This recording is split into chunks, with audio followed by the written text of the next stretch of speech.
ఈ నెల 16 నుంచి 3 రోజుల పాటు డీలిమిటేషన్ పై పార్లమెంట్ ప్రత్యేక సమావేశాలు జరగనున్నాయి. ఈ సమావేశాల్లో మహిళల రిజర్వేషన్ తో పాటు నియోజకవర్గాల పునర్విభజనకు వీలు కల్పించే డీలిమిటేషన్ బిల్లును ప్రవేశపెట్టనుంది కేంద్రం.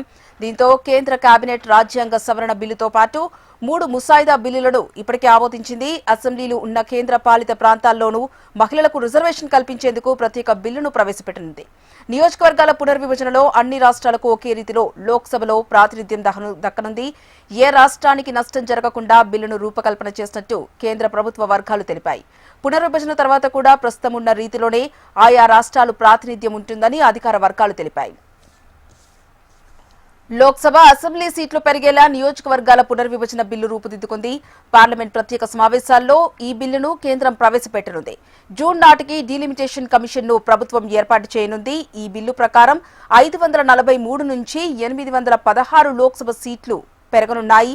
లోక్సభలో ప్రస్తుతం ఏపీ ప్రాతినిధ్యం 4.60% ఉంది. డీలిమిటేషన్తో 50% ప్రతిపాదికగా 25 నుంచి 38కి ఎంపీ సీట్లు పెరగనున్నాయి. తెలంగాణ ప్రాతినిధ్యం సైతం 3.13% ఉంది. పునర్విభజన తర్వాత 25 ఎంపీ సీట్లు పెరగనున్నాయి.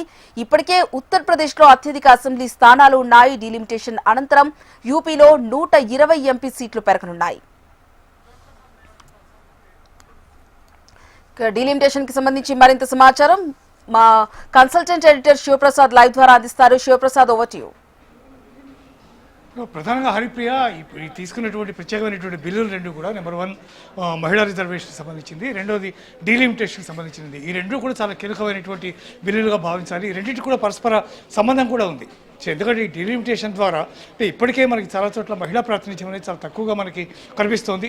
అన్ని రాష్ట్రాల్లో అట్లాగే కేంద్రంలో కూడా మహిళల యొక్క సంఖ్య దాదాపు చాలా తక్కువగా ఉన్నటువంటి పరిస్థితి కనిపిస్తోంది. కంపారిటివ్లీ 33% రిజర్వేషన్ ఏదైతే ఉందో ఆ రిజర్వేషన్ పూర్తిగా అమలవుతున్నటువంటి సందర్భం కనిపించట్లేదు. అంటే రాజకీయ పార్టీలకు వచ్చేసరికి మహిళా అభ్యర్థుల్ని అసెంబ్లీకి సంబంధించి కానీ పార్లమెంట్కి సంబంధించి కానీ అభ్యర్థులుగా నిలబెట్టేటటువంటి సమయంలో వాళ్ళకు ఉన్నటువంటి అర్హతలు, వాళ్ళకు ఉన్నటువంటి యాక్టివిటీస్, వాళ్ళకు ఉన్నటువంటి పేరు ప్రఖ్యాతులు, వాళ్ళకు ఉండేటటువంటి మిగిలిన అన్ని సర్కమస్టెన్సెస్, ఆర్థికపరమైనటువంటి వనరులు, వీటన్నిటిని దృష్టిలో పెట్టుకునే క్యాండిడేట్స్ నిర్ణయిస్తారు. కాబట్టి ఆ నిర్ణయించే సమయంలో మహిళల యొక్క ప్రాతినిధ్యం చాలా చక్కగా మనకు చాలా సుస్పష్టంగా కనిపిస్తుంది. ఇట్లాంటి నేపథ్యంలో డీలిమిటేషన్ ద్వారా సీట్ల సంఖ్య అటు పార్లమెంట్లో కూడా ఇందాక మీరు చెప్పినట్టుగా 543 నుంచి 800 పై సీట్లు మనకి అక్కడ ఏర్పడతాయి. అసెంబ్లీకి సంబంధించి కూడా పార్లమెంట్లో ఆంధ్రప్రదేశ్లో దాదాపు 25 సీట్లు ఉన్నటువంటివి 18 సీట్ల దాకా దాదాపు పెరిగేటటువంటి అవకాశం ఉంది.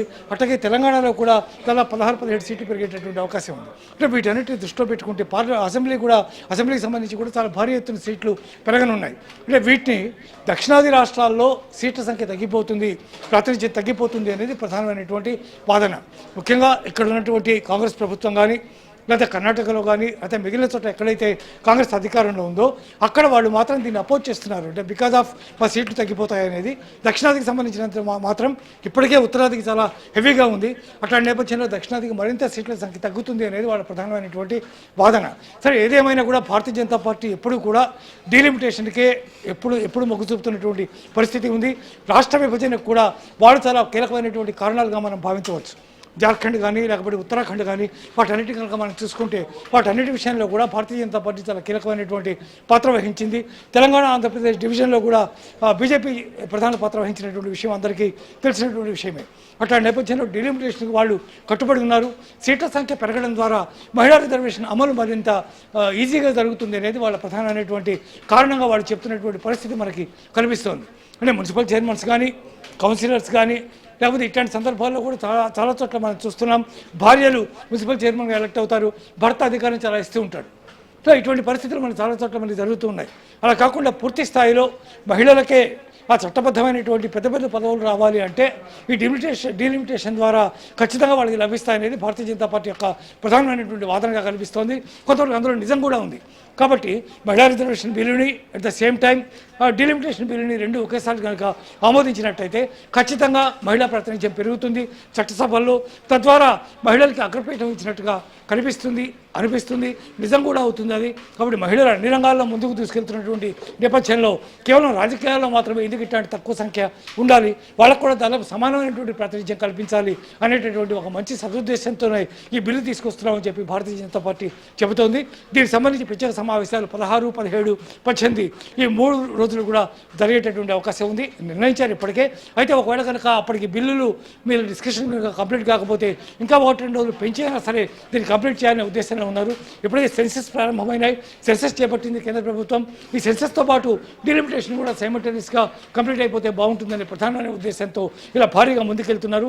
2029 ఎలక్షన్స్కి వచ్చేసరికి మొత్తం కూడా అందరికీ కలిపి ఒకేసారి ఎలక్షన్ జమిలీ ఎన్నికలు నిర్వహించేటటువంటి అవకాశం ఉంది. ఇటీవలి కాలంలో తెలంగాణ ముఖ్యమంత్రి రేవంత్ రెడ్డి కూడా దీని గురించి మాట్లాడినటువంటి సందర్భాన్ని మనం చూసాం. అందువల్ల జమిలీ ఎలక్షన్స్ నాటికి మొత్తం ఇదంతా కూడా సెట్ అయిపోవాలనే ఉద్దేశంతో కేంద్ర ప్రభుత్వం ఉన్నట్టుగా కనిపిస్తోంది. కాబట్టి ఆ మేరకు ఈ 16, 17, 18 తేదీల్లో ప్రత్యేక పార్లమెంట్ సమావేశాలు ఏర్పాటు చేశారు. ఆ సమావేశాల తర్వాత ఈ 2 బిల్లులు కూడా చట్టబద్ధత ఏర్పడుతుంది, డీలిమిటేషన్ కూడా ఆటోమేటిక్గా జరిగిపోతుంది. కాబట్టి తత్ప్రకారం 2029 ఎలక్షన్స్లో మొత్తం ఈ ఏవైతే డివైడ్ అయిపోయినటువంటి సీట్స్ ఉన్నాయో వాటి ప్రకారం ఎలక్షన్స్ జరిగేటటువంటి అవకాశం కనిపిస్తుంది. చాలా ప్రధానమైనటువంటి చాలా గొప్ప మూవ్గా భారతీయ జనతా పార్టీ అభివర్ణిస్తోంది. మరోవైపు కాంగ్రెస్ మాత్రం దీన్ని అపోజ్ చేస్తున్నటువంటి పరిస్థితి కనిపిస్తోంది. ఏం జరుగుతుంది, ఎవరు విజయం సాధిస్తారు, మెజార్టీ ఉంది కాబట్టి అటు పార్లమెంట్లో వాళ్ళు పాస్ అవుతుంది, రాజ్యసభలో ఇంకా సునాయాసంగా పాస్ అయ్యేటటువంటి పరిస్థితి ఉంది. కాబట్టి చట్టం అయితే వస్తుంది, దాన్ని ఏ మేరకు ప్రతిఘటిస్తుంది అపోజిషన్, తాము ఏమేం కారణాలు చెప్తారు వాళ్ళు అనేది కూడా మనం చూడవలసినటువంటి పరిస్థితి ఉంది. హరిప్రియ. శివప్రసాద్, అయితే నియోజకవర్గాల పునర్విభజనపై ప్రత్యేక పార్లమెంట్ సమావేశాలు జరగనున్న నేపథ్యంలో అన్ని పార్టీలు కూడా ఈ బిల్లుకి సపోర్ట్ చేస్తాయని అనుకోవచ్చా? ఈ రోజు కాంగ్రెస్ పార్టీ ఆల్రెడీ డీలిమిటేషన్ ఎజెండాగా సిడబ్ల్యూసి మీటింగ్ కూడా ఏర్పాటు చేసుకుంది. సో కాంగ్రెస్ పార్టీ ఫుల్గా దాన్ని అపోజ్ చేస్తుంది, అందులో ఆశ్చర్యపోవాల్సిన అవసరం లేదు. ఎన్డీఏ అలయన్సెస్ అంటే భారతీయ జనతా పార్టీ అలయన్సెస్ ఏవైతే ఎన్డీఏలో ఉన్నాయో వాళ్ళందరూ కూడా దీన్ని సమర్థిస్తారు ఖచ్చితంగా, దేర్ ఇస్ నో డౌట్.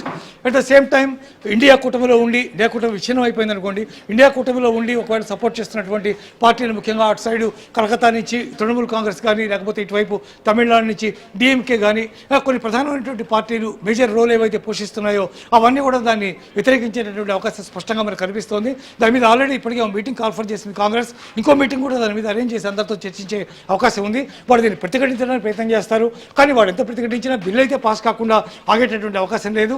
జమిలీ ఎన్నికల మీద వాడి దృక్పథం డిఫరెంట్గా ఉన్నటువంటి పరిస్థితి కూడా కనిపిస్తోంది అపోజిషన్ది.